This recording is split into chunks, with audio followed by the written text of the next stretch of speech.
heaven. No? Our topic, who will not inherit heaven? Who will not enter heaven? Sino raw ang mga tao, Kristiyano na hindi papasok sa langit? Hindi ako Diyos, pero ibinigay ng Diyos ang kanyang salita 2,000 years ago. Sinabi na niya kung sino ang mga hindi papasok sa langit. Ako po ay tagapagsalita lang. Lalagyan ko lang po ng boses ang salita ng Diyos. Ang salita po ng Diyos ay mananatili. Ang sabi nga po ng Biblia, mawawala daw ang langit, mawawala ang lupa, pero ang salita ng Diyos ay mananatili. Amen? At ang sabi rin ng Revelation, ang salita daw ng Diyos ay si Yesu Kristo. His name is Jesus. The Word of God is Jesus Christ. And Jesus is alive. The Word of God is alive, quick and powerful. At iisa lang po ang salita at si Jesus, kaya pareho silang alive. Pareho silang buhay. Amen.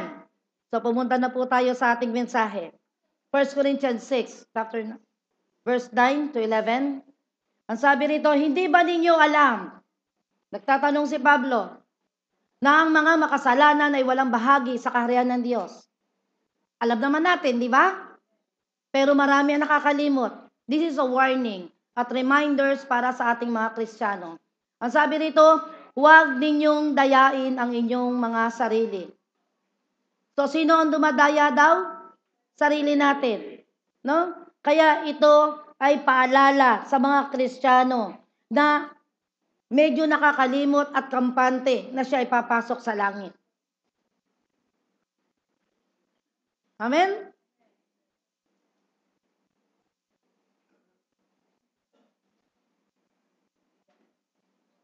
Ang mga nakikiapid, ito na, iisa-isay na natin ang mga hindi papasok sa langit. Ang mga nakikiapid, sumasamba sa Diyos-Diyosan, nangangalo niya, nakikipagtalik sa kapwa lalaki o kapwa babae, bakla, tomboy, magnanakaw, sakim, naglalasing, nanlalait ng kapwa, nandaraya, ang sabi rito, ay walang bahagi sa kaharian ng Diyos. Inisa-isa na po ng Panginoon kung sino ang hindi papasok sa langit. Na kahit po tayo nagbabasa ng Bible at nagsisimba, linggo-linggo at naglilingkod po tayo sa Panginoon. Pero kung ikaw ay isa dito, sad to say, ang sabi rito, wala kang bahagi sa kaharian ng Diyos. Naniwala na kayo ngayon na this is a hard preaching. Ito po hindi masyadong tinatalakay sa mga churches dahil takot sila na mawalan ng miyembro. Takot sila na hindi na pumunta ang tatamaan. Pero kailangan dito pa lang tamaan ka na. Kesa naman doon ka sa ilalim ng lupa tumanggap ng parusa at sasabihin mo, hindi ko yan alam. No? Verse 11, ang sabi rito, ganyan ang ilan sa inyo noon. So, sino ang kausap dito? Tayo. Tayo yung ganyan noon eh. Na dapat hindi na daw tayo ganyan ngayon. Amen? Subalit tayo daw ay pinatawad na sa ating mga kasalanan at ginawa na tayong banal ng Diyos. Pinawalang sala na rin tayo sa pangalan ng Panginoong Hesukristo at sa pamamagitan daw ng Espiritu ng ating Diyos. So, isa-isahin po natin, itong verse 9 muna. Kaya nga, ang pagtatanong dito, amplified, sabi rito, do you not know that the unrighteous and the wrongdoers will not inherit or have any share in the kingdom of God? Sabi, do not be deceived, misled, neither the impure and immoral, nor idolaters, nor adulterers, nor those who participate in homosexuality. So, ito muna pong verse 9. Iisa-isahin po natin yan. Ang sabi dito, number 1, impure and immoral. Sino po ba ito? Alam niyo po ba, sa King James Version, ito po ay fornication. Mga fornicator. Kaya panay ang insist ko doon sa mga hindi kasal na nagsasama. Kung sabi ko magpakasal kayo, panay na ang kulit ko sa inyo. Dahil ito noong December pa to, inuukil-til sa akin ng Panginoon. Number 1 siyang sinabi rito na hindi papasok ng langit. Malungkot, di po ba? Ang salita po ng Diyos ay hindi niya pwedeng sirain. Ang sabi niya rito, hindi ka papasok. Ikaw nasa sexual immorality. Yan po yung idolaters. Ay, yun po yung fornicator. Fornicator means nagsisex ng walang marriage. At ang next, ang sabi rito, idolatry. Ay, adultery. Mga adulterer. Ibig sabihin, nangangalo niya. Ito naman yung nagsisex sa loob ng marriage. Kahit kasal na, nakikipag-sex pa sa iba. Yun po yung adultery. At yung sabi, homosexuality. Ito naman po yung mga lalaki na nakikipag-sex o nakikipag-relasyon sa kapwa lalaki. Babae sa kapwa babae. Ito po yung sinasabi dito. Kaya may sinasabing LGBT. Ano yung LGBT? Lesbian, gay, bisexual, and transgender. Nakita naman po natin na ngayon nagpapakasal na ang mga babae sa babae at lalaki sa lalaki. Alam niyo po kahit iyan ay may papel na sinasabing sila'y kasal. Sa mata ng tao, kasal sila. Pero sa mata ng Diyos, hindi kasal ang tawag doon. Yun po ay kasalanan. Magkatunog din naman, kasal at kasalanan.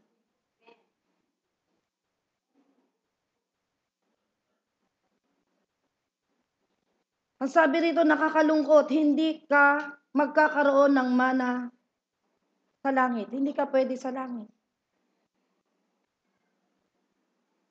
No? Kaya dapat po natin ito. Kaya sabi kanina ng ating opening verse, repent. Change your mind. Change your decision. Na kailangan po magkaroon tayo ng matinding desisyon dahil ang Diyos hindi nagbibiro. Alam niyo po ba na ang Diyos ay mahal na mahal tayo? Okay. Naniniwala din po kayo na mahal ko kayo? Na hindi ko kayo pinatatamaan?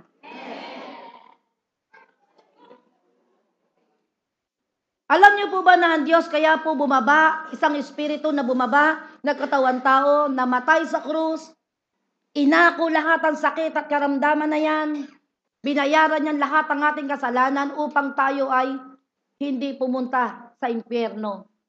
Yun po yung gusto ng Diyos, that no one should perish. Pero alam niyo po ba na hindi Diyos ang magdadala sa inyo sa impyerno? Hindi rin ako ang magdadala sa inyo sa impyerno. Ikaw na nasa ganyang kasalanan, sarili mo ang magdadala sa impyerno.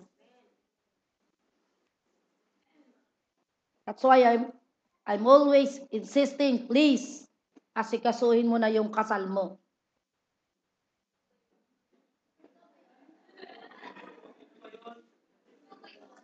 Amen? Hindi po biro ang impyerno. Sinabi po ng Biblia, ang impyerno ay apoy 24 hours, and that will be forever, at uod forever. At yun ay ramdam mo. At tuloy-tuloy pa rin ikaw makapag-iisip. Maalala mo ang preaching na ito. Maalala mo ito, pinangaralan na ako ni Pastora Susan. Pero hindi ako nagbago, kaya ito ako ngayon. At ikaw ay magtitiis doon. So dito pa lang, magtiis ka na mag-ayos ng papel. Dahil wala naman pong solusyon dito, kundi ang pagsisisi at pag-aayos ng relasyon. May solusyon pa po. Amen? Dahil ang Diyos hindi po nagbibiro. Ibinigay niya na ang kanyang batas 2,000 years ago, kaya nga po ang Holy Bible ay tinatawag na batas ng Diyos, presensya ng Diyos, kalooban ng Diyos. Amen? At ito din po ang contact ng Diyos sa atin, at ito rin ang contact natin sa Kanya. Dito po siya nagsasalita. Kaya ngayon sinasabi niya sa atin, flee from sexual immorality. Dahil sa anuman daw kasalanan, no, na ginagawa ng tao, ang pakikapit daw po ang pinakamatindi. Bakit? Kasi sarili mong katawan ang ginagamit mo. Because our body is the temple of the Holy Spirit. Hindi na po natin dapat ito ginagamit sa immoral. Amen? At ang sabi, ganyan ang ilan sa inyo noon. So, ang kinakausap po dito ay hindi yung mga yung mga bakla pa hanggang ngayon, kundi ang kinakausap po rito ay yung mga, sabi rito, yung mga pinatawad na. Yung mga nilinis na at ginawa ng banal ng Diyos. Tayo yun. Amen? Na kung tayo'y ganun noon, dapat ngayon hindi na tayo ganun ngayon. Kaya sabi, ganyan ang ilan sa inyo noon. Bakit hanggang ngayon ganyan ka pa rin? So, nakikita natin that the worldly spirit is moving very fast. Amen? Kumikilos ng matindi. Pati ang church, nakikiayon sa pagiging worldly. Anyway, uso, tanggap naman ako ng nanay ko na ganito ako. Amen? Tanggap naman ako ng mga anak ko na hindi kami kasal. Pero hindi ka tanggap ng Diyos. Kay Jesucristo po tayo magsusulit. Siya po yung darating na judge. Amen? Hindi niya putos pwedeng sabihin sa'yo, okay, masipag ka naman magsimba, linggo-linggo nakikita kita. O sige, pasok ka na sa langit. Kahit ganyan ka, hindi po pwede po. Ang batas po ay batas. Ayoko pong meron akong sagutin sa Panginoon na hindi ko itinuro sa inyo ang bagay na ito. Amen? Medyo masakit, hindi po ba? Verse 10. Ang sabi dito, nagnanakaw, sakim, naglalasing. Naglalasing. Ibig mong sabihin, ang paglalasing isang seryosong kasalanan din, na ang paglalasing at ang kasakiman ay kalinya ng kabaklaan ng mga immoral? Yes! Pare-pareho lang, kaya nga in-specify ng Panginoon, ito ang walang bahagi sa kaharian ng Diyos.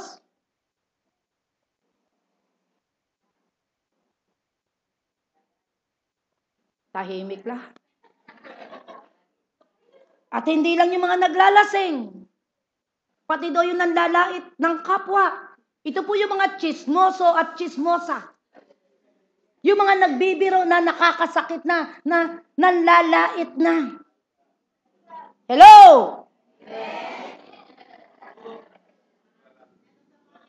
Kaya ngayon, be careful dun sa ating mga bibig.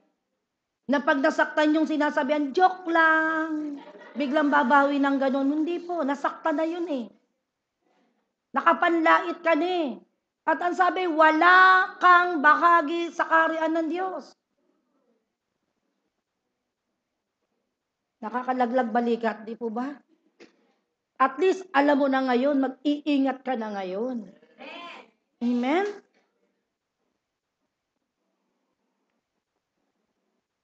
Sino pa? Yung mga mandaraya. Nagsusugal na nga, nandadaya pa. Dala-dalawa kasalanan, di ba? Masama nang magsugal, nandadaya pa.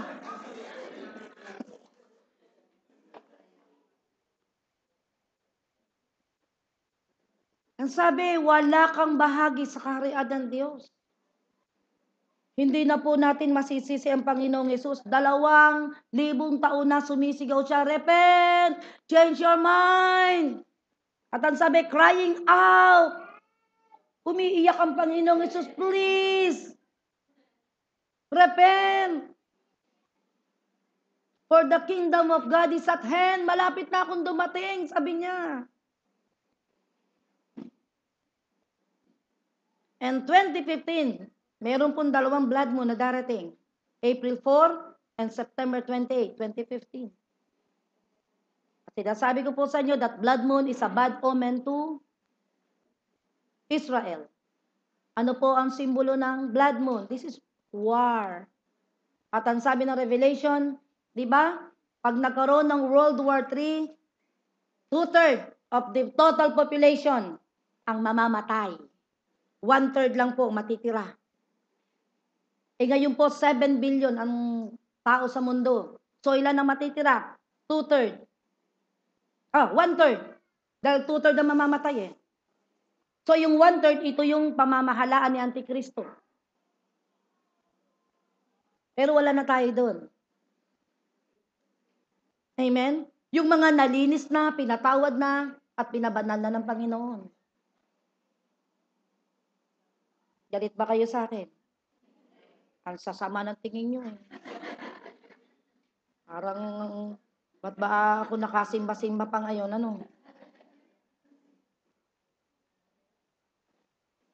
Sa totoo lang, napakahirap po ituro ng mensaheng ito. Napakahirap. Kasi usually ang mga church, ang gusto yung sila pinatatawa, yung puro pagpapala, pero pupunta naman ng impyerno. Dapat alam po natin yung mga bagay na ito. Alam mo na sa sarili mo, teka, meron ako dyan eh. Ang sabi, wala palang bahagi sa kaharian ng Diyos ang gumagawa ng ganung bagay. Magdesisyon ka na. Magbago ka na ng isip. Amen? Praise the Lord. No? Kaya kasama po dyan ang chismis. Dahil sa English po, sa verse 10 ng Amplified, ang sabi rito, nor cheats, swindlers, and thieves, nor greedy, pati pala yung mga madadamot at swapang, hindi rin papasok sa langit. Yung mga makasarili, kaya high blood, diba? Dahil ang takaw, gusto niya siya lang kain ng kain. Hindi rin pala papasok yan. Huh? Kita nyo, slanderer. Ang slanderer po, ibig sabihin po niya, yan po yung mga naninirang puri. Gumagawa ng issue. Ako, napakarami nang gumawa sa akin ng ganyan. Ng agaw ng pera, nanapok ng bag sa muka. Lahat po yun ay pag-slander. Lahat po yun ay paninirang puri. Kahabag-habagang tao na yun. Dahil hindi po ako gumagawa ng gano'n. At ang sabi, walang bahagi sa kaharian ng Diyos ang ganong mga tao. Yung mga pulis, naririnig ko, anong kaso niyan? Extortion. Mga traffic enforcers, nag-extortion, yung mga nanghihingi, nangungutong. Pati pala iyan, hindi papasok. Mga nanghihingi ng lagay. At ang sabi, and robbers. Yung mga holdapper. Ang sabi, wala kang mamanahin sa langit. Amen. But the only catalyst, no? The only solution, hanggat tayo'y buhay, may pag-asa pa po, is repentance. Change your mind. No? Kaya sabi ng Panginoon, 2 Corinthians 5:17, therefore, if anyone is in Christ, he is a new creation. All things have passed away. Behold, all things have become new. Ibig sabihin, kung ikaw ay nakay Kristo, ang sabi, ikaw ay bago ng nilalang. Ibig sabihin, kung tinanggap mo si Kristo, pumasok sa iyo ang banal na Espiritu, kaya sigurado ikaw ay magtatagumpay kung ano man ang bisyo mo, kung ano man ang kasalanan ginagawa mo. Ang sabi rito, all things have passed away. Wala na yan. Dahil bibigyan ka ng kapangyarihan ng banal na Espiritu para mapagtagumpayan yun. Na ayan na, darating na yung bago sa'yo. Bagong pagkatao na galing sa Diyos. Amen? All things have become new. Kaya nga sabi, ganyan tayo noon. Noon yun. Dapat ngayon, hindi na tayo ganyan. Amen? Amen. Praise the Lord. Santiago 1:13-16. Ito, may naririnig ako nagsasalita nito. Nasabi, sinusubok na naman ako ng Diyos. Na dapat hindi po pala natin ito sinasabi. Dahil ang sabi ng verse 13, huwag sabihin ninuman na tinutokso siya ng Diyos. Kapag siya'y dumaranas ng pagsubok, huwag daw, amen? Kasi minsan sinusubok na naman ako ng Diyos. Ano ba naman to? Nag-aalab na nga ako, pero ang tindi ng pagsubok sa akin ng Diyos. Ang sabi ni James, huwag daw natin yun sabihin, no? Na kapag dumadanas tayo ng pagsubok, ay ang Diyos ang gumagawa nun. Sabi rito, sapagkat ang Diyos ay hindi daw maaaring matukso at hindi rin naman niya tinutukso ang kahit sino. Natutukso daw ang tao, eto na, bumibigay ka na kapag siya'y naaakit at nagpapatangay sa kanyang sariling nasa. So bumibigay ka. Hindi pala Diyos ang may kagagawa nun. Dahil sa totoo lang, sa Matthew chapter 4, meron po dong sinabi na, at tinukso si Jesus ng manunukso. Sino yung manunukso? Si Satanas. Kaya kapag sinasabi mong tinutukso ako ng Diyos, para mo na rin tinawag na Satanas ang Panginoon. Amen? Dahil ang linaw ng Matthew chapter 4. At ang manunukso ay dumating. Tinukso si Jesus. So, sino ang manunukso? Ang tawag din po sa kanya ay tempter. Manunukso. So, siya yun. No? Na talagang andyan, na kailangan yung sarili mo ay pagtibayin mo. Ang sabi, yung pagnanasa mo kapag tumitindi, yun, doon ka na natutukso. Dahil ang sabi ng verse 15, kapag ang pagnanasa ay tumubok at nag-ugat sa kanyang puso, magbubunga daw ito ng pagkakasala. At kapag ang kasalanan ay lumala, ito daw ay hahantong sa kamatayan. Kamatayan po, ito po, ikaw na isang Kristiyano, kapag ikaw ay bumabat sa kasalanan, magkakaroon ko ng spiritual death. Dahil ang linaw ng Romans 8:13, na kung tayo daw mga Kristiyano ay namumuhay sa laman, ang sabi doon, tiyak na ikaw ay mamamatay.